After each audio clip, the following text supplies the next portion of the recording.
The lawyer's office smelled like old leather and secrets that were about to destroy my family. I sat in the mahogany chair, my hands trembling as Mr. Henderson adjusted his wire-rimmed glasses and opened the cream-colored envelope that held my grandfather's final wishes. My parents flanked me on either side. My mother's Chanel perfume suffocating, my father's jaw already clenched in that way that meant he was calculating numbers in his head. Grandpa Richard had died 3 weeks ago. The funeral had been a spectacle. Over 2,000 people paying respects to the self-made billionaire who'd built a tech empire from nothing. But I was the only one who'd actually loved him. The only one who'd visited his estate every Sunday, listening to his stories about the early days, about failure and perseverance, about what really mattered in life. My mother hadn't visited him once in the last 5 years. Mr. Henderson cleared his throat, and the sound cut through the silence like a blade. "This is quite unusual," he said, glancing at me with an expression I couldn't decipher. But Richard was very specific about his intentions. My father leaned forward. I could hear him breathing. "To my daughter Sarah and my son-in-law Marcus," Mr. Henderson read, "I leave the sum of $500,000 each. You abandoned me when I needed family most, choosing social engagements over Sunday dinners, choosing your country club over my hospital bed. But you are still my daughter, Sarah, and I will not leave you with nothing." My mother gasped. My father's face turned the color of spoiled meat. But Mr. Henderson wasn't finished. "To my granddaughter Emma, the only person who saw me as Richard rather than Richard Blackwood the billionaire, I leave everything else. The entire Blackwood fortune, the company, the properties, the investments. All $7 billion. The world stopped spinning. My mother's chair scraped against the floor as she stood, her face contorted in a way I'd never seen. "That's impossible," she whispered. "Emma is 24 years old. She's a child. She works as a kindergarten teacher, for God's sake." "The will is ironclad," Mr. Henderson said calmly. "I helped draft it myself. Richard was of completely sound mind. Emma inherits everything, effective immediately, upon the reading of this will." I couldn't breathe. $7 billion. I made $38,000 a year. I had student loans. My car was 12 years old and made a grinding noise every time I turned left. My father stood up slowly, deliberately. When he spoke, his voice was eerily calm. "Emma, sweetie, you understand that this money rightfully belongs to your mother. She's the actual blood heir. Richard he was confused in his final years. We'll contest this, of course, but you can make this easier on everyone. Just sign the inheritance over to us. We're your parents. We'll manage it properly." Something cold slithered down my spine. "Manage it?" I heard myself say. "The way you've managed your own finances? The way you've gone through 3 bankruptcies? The way Grandpa had to bail you out in 2019. My mother's eyes flashed with something dangerous. "How dare you speak to your father that way? After everything we've done for you, after we raised you, fed you, paid for your education." "You didn't pay for my education," I said quietly. "Grandpa did. He paid for everything after you spent my college fund on that investment scheme that collapsed." The silence that followed was nuclear. Mr. Henderson stood, gathering his papers. "I think we're done here. Emma, please stay. We have documents to sign. Sarah, Marcus, I'll need you to leave." My father's face transformed into something I barely recognized. "You're making a mistake, Emma," he said, his voice dropping to a whisper that made my blood run cold. "A very serious mistake. We're your family. You owe us everything." My mother grabbed her purse, and as she passed my chair, she leaned down close enough that only I could hear. "If you don't sign that money over to us, you'll regret it for the rest of your life. That's a promise, not a threat." They left, and the door closing behind them sounded like a coffin being sealed. I spent 3 hours signing documents I barely understood. Mr. Henderson explained that I now controlled Blackwood Technologies, a company worth $4.2 billion alone, plus real estate portfolios, investment accounts, and assets I couldn't even pronounce. He introduced me to a team of financial advisors, lawyers, and accountants who would help me navigate this new reality.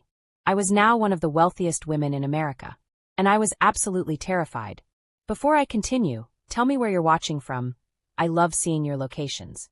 Now back to the story. That night, I returned to my tiny apartment, a 1-bedroom in a building where the elevator only worked half the time. I sat on my second-hand couch and stared at my phone. 47 missed calls. 32 text messages. All from my parents. I didn't open any of them. Instead, I opened the letter Mr. Henderson had given me, a personal note from Grandpa, written in his shaky handwriting just days before he died. Emma, my dear girl. If you're reading this, then you now carry the weight I've carried for 40 years. Money doesn't make you happy, but it reveals who people truly are. Your parents will come for this inheritance like wolves to wounded prey. They always were more interested in my bank account than my company. But you, my brilliant girl, you asked me about my life, my regrets, my dreams. You saw me. I'm giving you this fortune because I trust you to use it wisely. And because I hope it will set you free. Don't let them take it. Don't let them take you. I love you more than all the money in the world. Grandpa. I cried until my throat was raw. Around midnight, someone knocked on my door. Hard. Insistent. I looked through the peephole and saw my father, still wearing his suit from the lawyer's office, his face illuminated by the hallway's flickering fluorescent light. My mother stood behind him, her arms crossed. My hand hovered over the deadbolt. Emma, open this door, my father called out. We need to talk about this like adults. We're not leaving until you do. I pressed my back against the wall, my heart hammering so hard I thought it might burst through my ribs. I'd never been afraid of my parents before. But I'd never had 7 billion reasons to be afraid before either. What I didn't know, what I couldn't possibly have known as I stood there in my apartment at 12:47 a.m., was that my father had already made a phone call from the parking lot. A phone call that would change everything. A phone call to someone who specialized in making problems disappear. I didn't open the door that night. After 30 minutes of knocking and increasingly hostile demands, my parents finally left. But as I watched them through my peephole walking back down the hallway, my mother turned and looked directly at the door, directly at the peephole, as if she could see me watching. She smiled. It was the kind of smile that promised consequences. I barely slept. Every sound in the building made me jump. Footsteps in the hallway, doors closing, the elevator's mechanical groans. At 4 a.m., I finally gave up and made coffee, sitting at my small kitchen table, staring at my laptop screen where my bank account now showed a number so large it looked like a glitch in the Matrix. The money was real. This was happening. My phone buzzed. A text from an unknown number. Check your email. Mr. Henderson. I opened my laptop. The email was brief and professional, but the attachment made my stomach drop. It was a news article, published just 20 minutes ago on a major gossip website. Billionaire's greedy granddaughter manipulates dying man, steals family fortune. Below the headline was a photo of me from my social media, cropped to make me look smug, arrogant. The article painted a picture of a conniving gold digger who'd isolated her grandfather in his final years, poisoning him against his own daughter, manipulating a vulnerable old man for financial gain. Every word was a lie. Every word was perfectly legally unprovable. The article quoted anonymous family sources, describing how I'd banned my mother from visiting her father, how I'd fed him lies about his own daughter's character, how I'd essentially committed elder abuse to secure the inheritance. My hands shook so badly I could barely scroll. At the bottom of the article was a quote attributed to my mother. We're devastated. Not about the money, we just want justice for my father. Emma needs help, and we're exploring all legal options to protect her from herself and to ensure my father's true wishes are honored. My phone rang. Mr. Henderson. You've seen it, he said without preamble. How is this legal? I could barely form the words. They're destroying my reputation. These are lies. Complete fabrications. It's very carefully worded, he said grimly. Nothing they said is technically actionable as libel. They use phrases like sources say and family members describe. It's a PR campaign, Emma. And I'm afraid it's just getting started. What do I do? Nothing. You do absolutely nothing. Responding will only fan the flames. I've already contacted our crisis management team. They'll handle this. In the meantime, I need you to be careful. Very careful. Your parents are playing a long game here. After we hung up, I searched my own name. The article had already been picked up by 6 other websites. My social media was flooded with comments from strangers calling me every vile name imaginable. Someone had found my school's website and was posting the article to parent forums, demanding I be fired from my teaching position. By 7 a.m., I had 17 voicemails from reporters requesting comment. By 9 a.m., I had a voicemail from my principal asking me to come to the office immediately. I walked into Lincoln Elementary School at 10 a.m., and the silence in the hallway was deafening. Teachers who'd been my friends for 3 years suddenly found their phones fascinating when I passed. Parents picking up sick children stared at me with undisguised contempt. Principal Morrison's office smelled like stale coffee and disappointment. Emma, she said, gesturing to the chair across from her desk. I'm going to be direct because I respect you too much to sugarcoat this. We've received 43 phone calls this morning. Parents are threatening to pull their children from your class. The school board is putting pressure on me.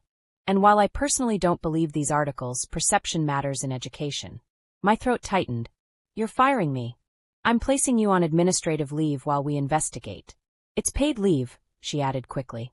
And I'm hoping this all blows over. But Emma, I need you to understand something. These parents are scared. They're reading articles about a teacher who allegedly manipulated an elderly man for billions of dollars, and they're wondering what else you might be capable of. I didn't do anything wrong, I whispered. I know, but in the court of public opinion, that doesn't always matter. I left the school in a daze. In the parking lot, a news van was waiting. A reporter with unnaturally white teeth shoved a microphone in my face. Emma Blackwood, can you comment on the allegations that you emotionally abused your grandfather? Did you manipulate him into changing his will? I pushed past her, got into my car, and drove.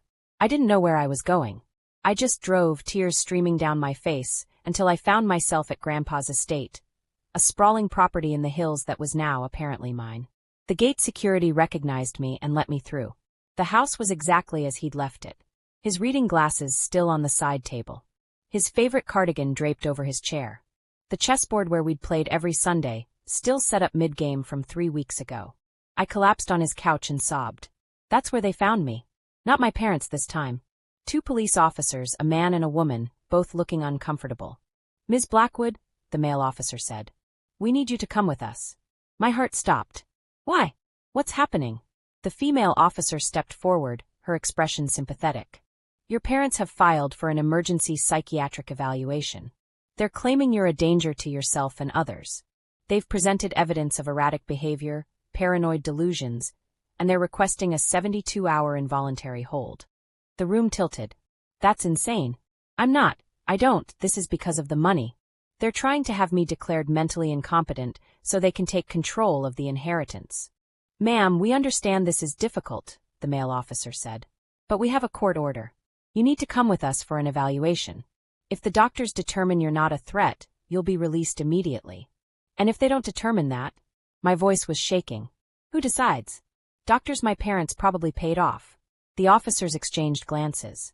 We're just following orders, ma'am. Please don't make this harder than it needs to be. I stood on trembling legs. As they led me toward their car, I looked back at Grandpa's house, at the home where I'd felt safe and loved and seen. And I understood, finally, what my parents were capable of. This wasn't just about money anymore. This was war. What I didn't see as the police car pulled away was my mother's Mercedes, parked just outside the estate gates.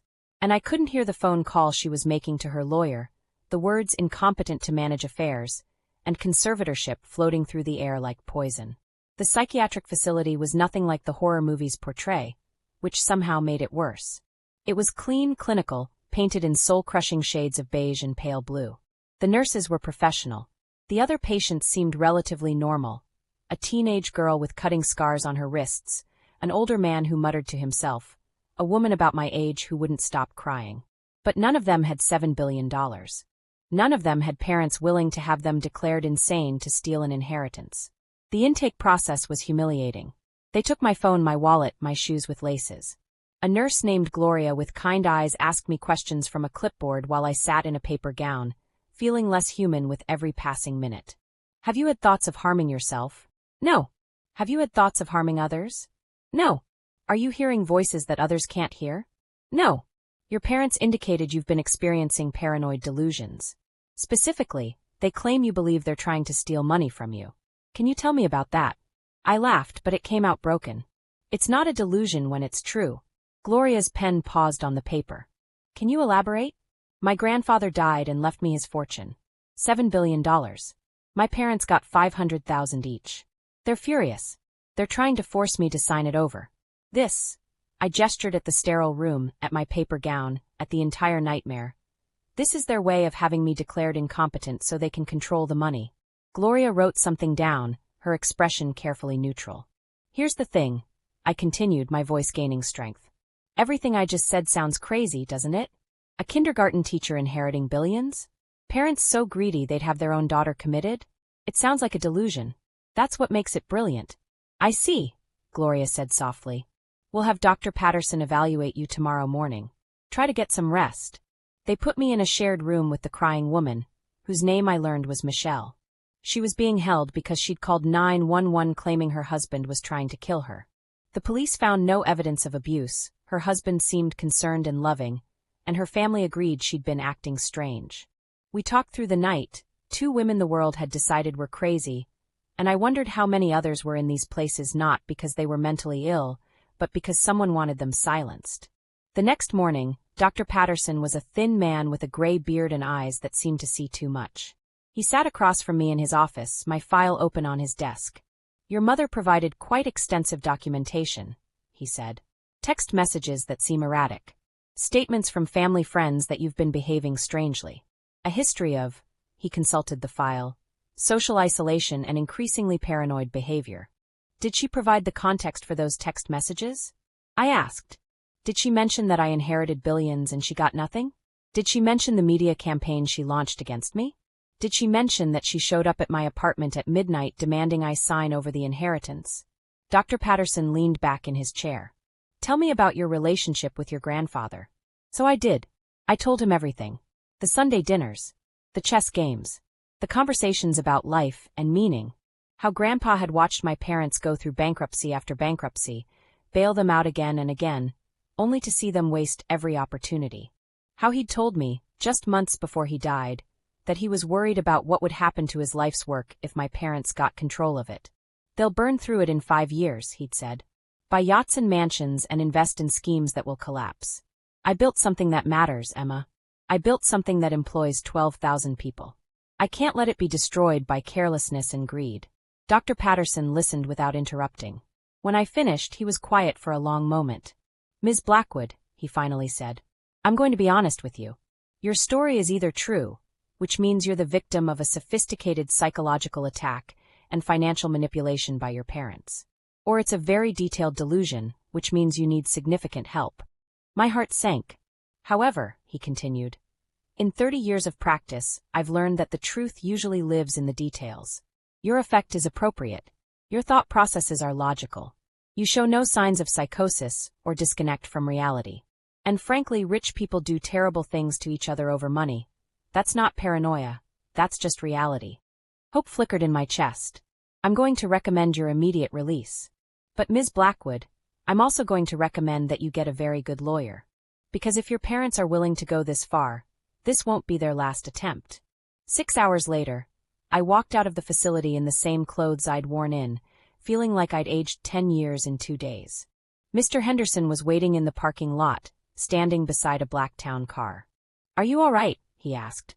No, I said honestly. But I'm out. What did I miss? His expression darkened. Your parents have filed for an emergency conservatorship hearing. It's scheduled for 3 days from now. They're using your psychiatric hold as evidence that you're not competent to manage your own affairs. They've also filed a lawsuit contesting the will on the grounds of undue influence and diminished capacity. I got into the car, and the weight of exhaustion pressed down on me like concrete. Can they win? The conservatorship? No, not with Dr. Patterson's evaluation. The will contest? It's going to be a long, expensive fight. But Emma, there's something else you need to know. The way he said it made my blood run cold. What? While you were in the facility, someone leaked your medical records to the press. The records from your psychiatric hold. They're claiming doctor-patient confidentiality doesn't apply because you weren't actually a patient, you were an involuntary hold. It's all over the internet. I closed my eyes. How bad? The headlines are calling you billion-dollar breakdown. There are think pieces about wealth and mental health. Your former students' parents are organizing a petition to ensure you never teach again. Emma, they're not just trying to take your money. They're trying to destroy your entire life. The car started moving, and I watched the psychiatric facility disappear in the side mirror. Somewhere in my parents' mansion, I knew they were celebrating. They'd gotten me institutionalized. They'd gotten my medical records leaked. They'd gotten the conservatorship hearing. They were winning. But as we drove through the city, past billboards and buildings and the ordinary lives of ordinary people who had no idea a war was being waged in lawyers' offices and psychiatric facilities, something shifted inside me. Grandpa had given me this fortune not just because he loved me, but because he believed I was strong enough to protect it. strong enough to stand up to the very people who were supposed to protect me. I pulled out my phone, finally returned to me, and opened my contacts. I scrolled past my parents' numbers, past friends who'd abandoned me, past the life I'd known just 1 week ago. And I made a decision that would change everything. "Mr. Henderson," I said, "I need you to arrange a press conference. Tomorrow. I'm going to tell my story. All of it." He turned in his seat, his eyes widening. "Emma, that's extremely risky. Anything you say can be used against you in the will contest. I'd strongly advise. They've been controlling the narrative. They've been painting me as a villain, and I've been silent. That ends now. Grandpa didn't raise a victim. He raised a fighter." For the first time since this nightmare began, Mr. Henderson smiled. "Then let's make sure you have the best lawyers money can buy. Because if we're going to war, we're going to win." What neither of us knew, what we couldn't have known as we planned my press conference, was that my mother had already anticipated this move. And she'd prepared something that would make my psychiatric hold look like child's play. If you're still watching right now, you're exactly the kind of viewer I love. Subscribe so I can keep giving you stories that touch your heart. Hit that bell so you never miss what happens next. The hotel conference room was packed with reporters, cameras, and the electric anticipation of a public figure about to self-destruct. That's what they expected. Another spoiled heiress melting down under pressure, confirming every horrible thing her parents had said about her. I sat behind a table with Mr. Henderson and 2 other lawyers from his firm. I'd chosen my outfit carefully, a simple navy dress, minimal makeup, my hair pulled back. I wanted to look like Emma the kindergarten teacher, not Emma the billionaire. I wanted them to see the person my grandfather had seen. My hands shook as I adjusted the microphone. The room fell silent, hundreds of eyes boring into me, judging me, waiting for me to prove their worst assumptions correct. I took a breath and began. "My name is Emma Blackwood. 10 days ago, my grandfather Richard Blackwood passed away and left me his fortune. $7 billion. Since then, my parents have launched a coordinated campaign to destroy my reputation, have me declared mentally incompetent, and steal the inheritance my grandfather explicitly wanted me to have." Murmurs rippled through the crowd. Cameras flashed. "I know what you've read about me. That I'm a gold digger. That I manipulated a dying old man. That I'm mentally unstable and dangerous. I'm here today to tell you the truth, and I'm going to provide evidence for everything I say." For the next 20 minutes, I laid it all out. I showed bank records proving my grandfather had financially supported me, and my parents, for decades. I presented emails from my grandfather to his lawyers, dated 6 months before his death, explicitly stating his intentions and his reasons. I showed the timeline of my parents' demands, their midnight visit, the psychiatric hold filed within hours of my refusal to sign over the money. "My parents are not interested in my well-being," I said, my voice steady despite the tears threatening to fall. "They're interested in controlling a fortune they feel entitled to. And they're willing to destroy their own daughter to get it." The room erupted with questions, but I held up my hand. "I have one more thing to say. My grandfather built Blackwood Technologies from nothing. He employed thousands of people. He revolutionized the tech industry. He created something that mattered. I'm not keeping this money to buy yachts or mansions. I'm keeping it because he trusted me to protect his legacy. And I'm announcing today the creation of the Richard Blackwood Foundation, which will be endowed with $1 billion to support education, mental health resources, and programs for children from low-income families." I stood up, and the room exploded with shouted questions. "Emma, how do you respond to allegations that you had your grandfather isolated? Emma, what evidence do you have that your parents are lying? Emma, are you concerned about the conservatorship hearing?" I didn't answer. I walked out of the room with my legal team surrounding me, leaving the reporters to their frenzy. In the car afterward, Mr. Henderson was on his phone, monitoring social media reactions. "It's working," he said. "Public opinion is shifting. People are starting to question your parents' narrative. The hashtag Team Emma is trending." For the first time in days, I felt something that might have been hope. But it didn't last long. That evening, my parents held their own press conference. My mother stood at a podium, tears streaming down her face, looking every bit the grieving daughter and concerned mother. "My father was the most important person in my life," she said, her voice breaking. "And in his final years, Emma systematically isolated him from his family. She convinced him we didn't love him. She fed him lies. She manipulated a vulnerable, elderly man who was suffering from early dementia." My blood ran cold. "Dementia? We have medical records. my father added, stepping forward with a folder. From my father-in-law's doctor. Records showing he was diagnosed with early-stage Alzheimer's disease 8 months before he changed his will. Records that Emma had access to. Records that prove he was not of sound mind when he disinherited his own daughter. The camera flashes were like lightning strikes. If Emma truly cared about my father's legacy, my mother continued, she would agree to honor what we know were his true wishes. Wishes he expressed to us many times before his mind began to fail. We're not asking for all the money. We're asking for justice for a man who built an empire and deserves to have his real wishes honored, not the confused ravings of a sick man manipulated by his granddaughter. I watched the press conference from my apartment, my hands covering my mouth. They're lying, I whispered. Grandpa didn't have dementia. He was sharp until the very end. Mr. Henderson's phone rang. He answered, listened, and his face went pale. They've submitted the medical records to the court, he said. Emma, these records look legitimate.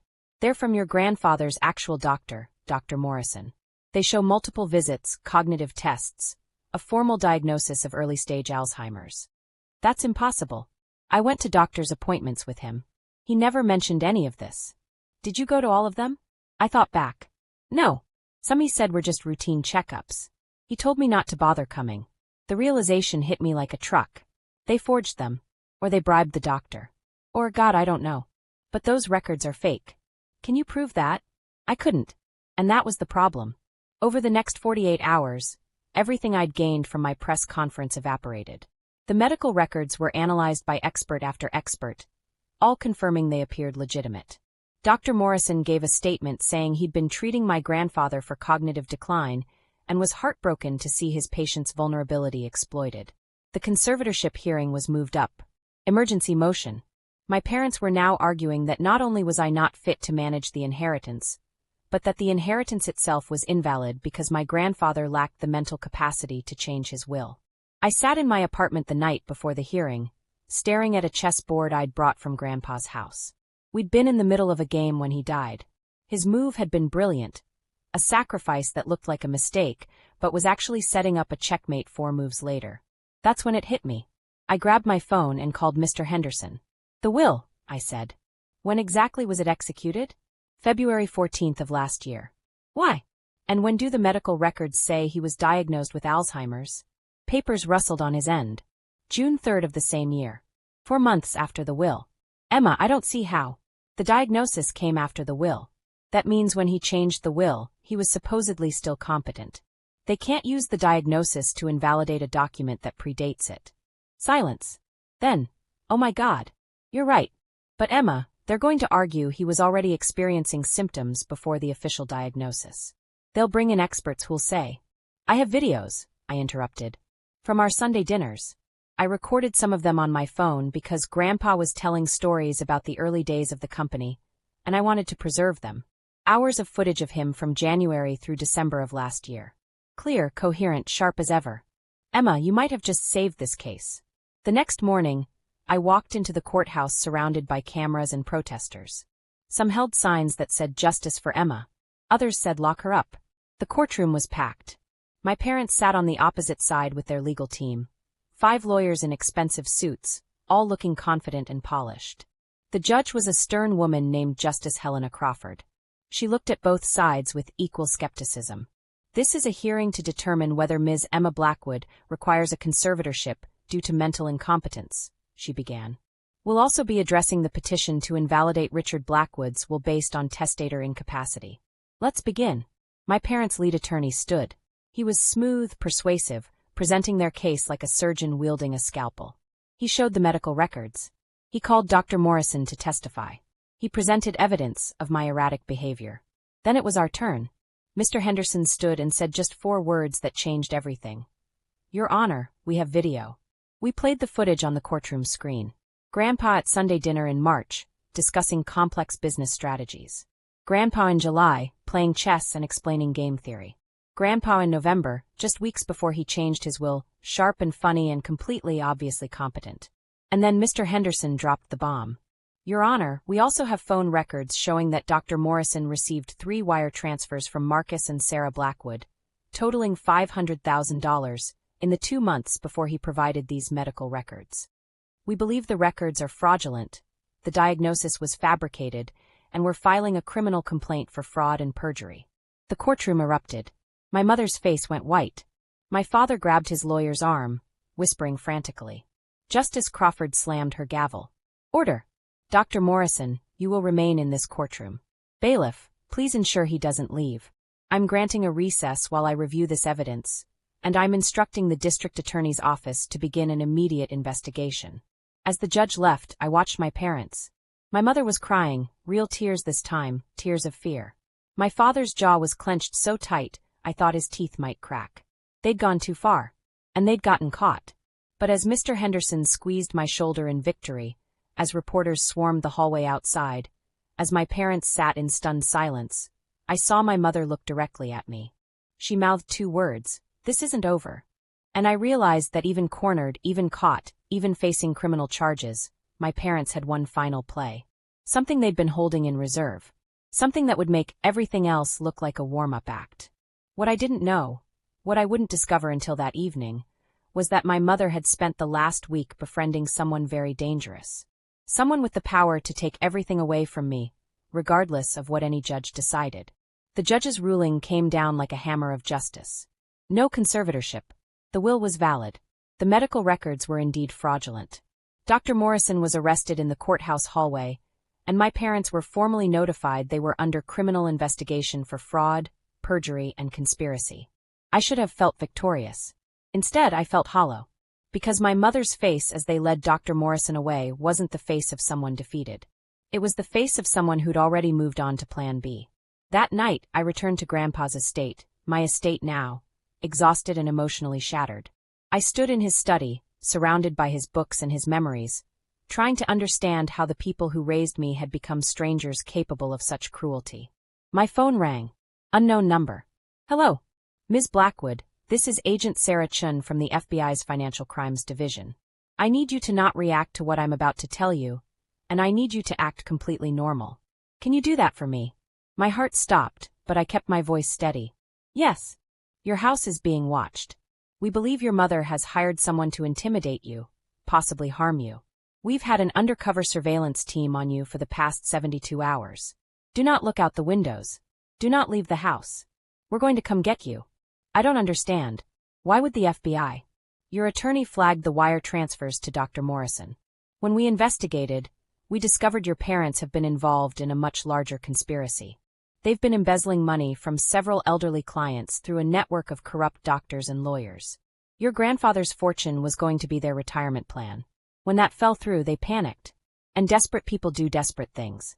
30 minutes later, federal agents escorted me out of the house and into a safe location. A nondescript hotel room with 2 agents standing guard outside. Agent Chin sat across from me, a file folder open on the table between us. Your parents have done this before, she said quietly. We've identified at least 7 other cases over the past decade. Wealthy elderly individuals who died and left everything to your parents, or who were put into conservatorship managed by your parents. In each case, there were suspicious medical records, forged documents, and money that disappeared into offshore accounts. I felt sick.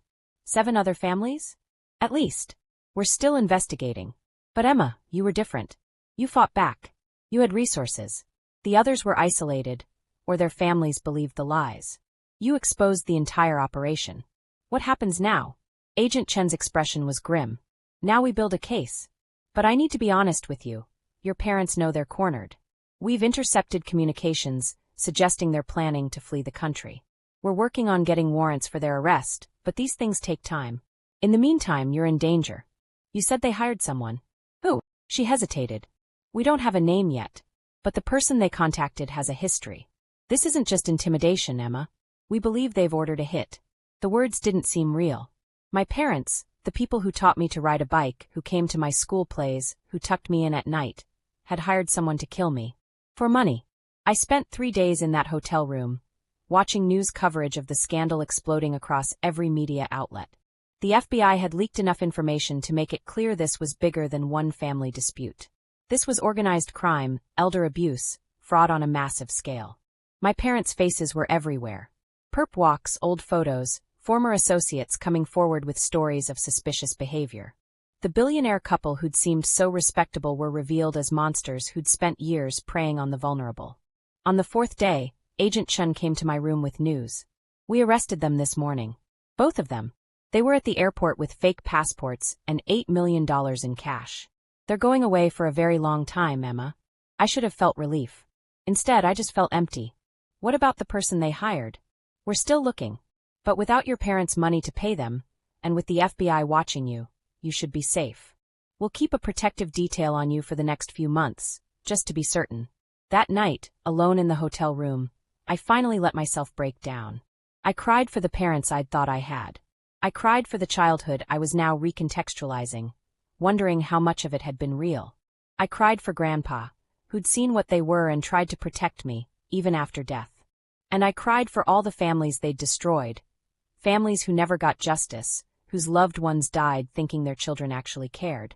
2 weeks later, I stood in a different courtroom as my parents were formally charged with 17 counts of fraud, conspiracy, elder abuse, attempted murder, and racketeering.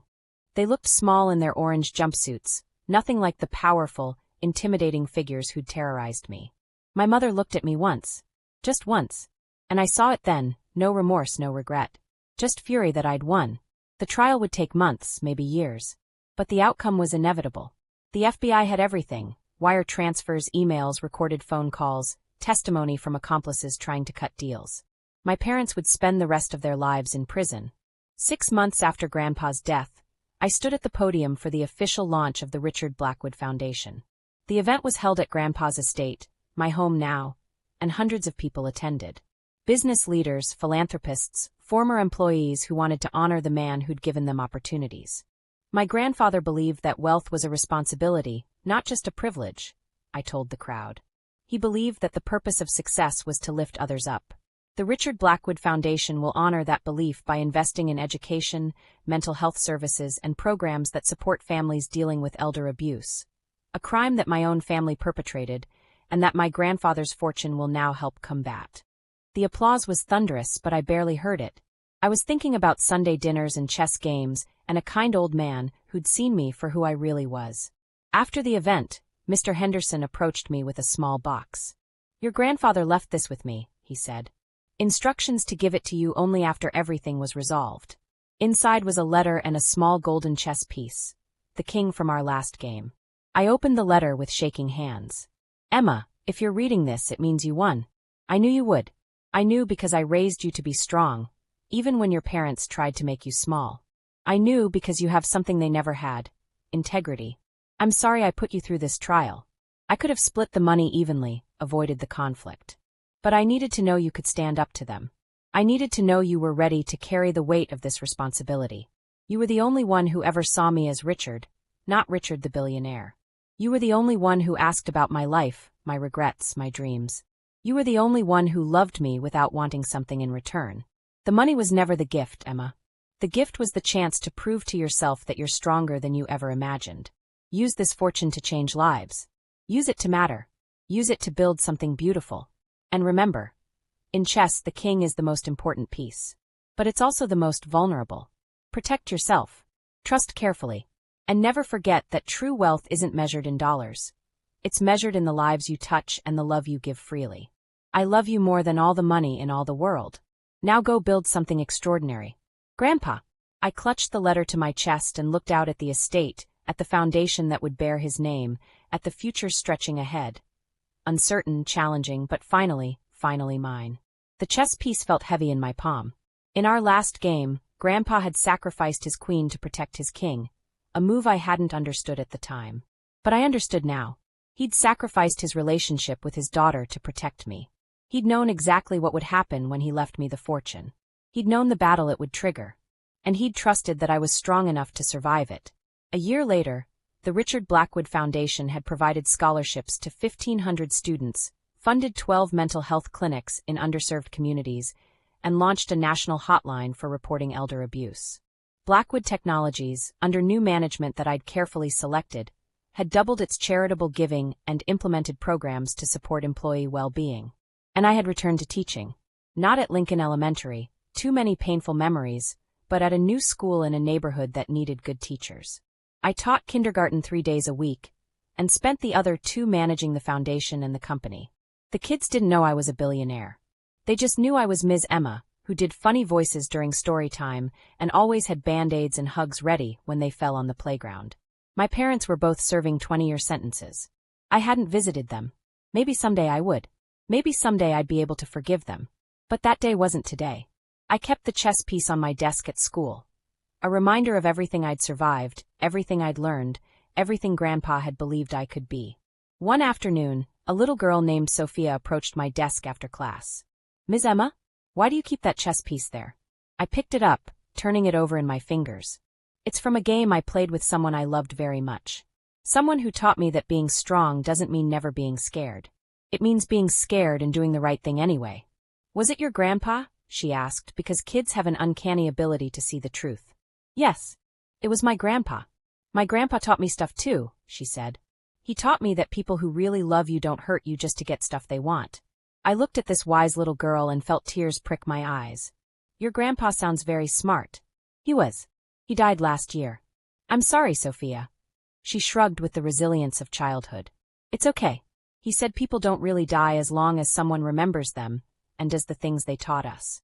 That evening, I stood on the balcony of the estate, my home now, though it still felt like Grandpa's, and looked out at the city lights below. Somewhere out there were 12,000 people who had jobs because Grandpa had built something that mattered. Somewhere out there were 1,500 students pursuing dreams because his foundation had given them a chance. Somewhere out there were families healing because we'd funded resources to help them. The money had been a burden at first, a curse that had revealed my parents' true nature and nearly destroyed my life. But Grandpa had been right, as always. The money wasn't the gift. The gift was the chance to prove I was strong enough to use it well. Strong enough to build something that mattered.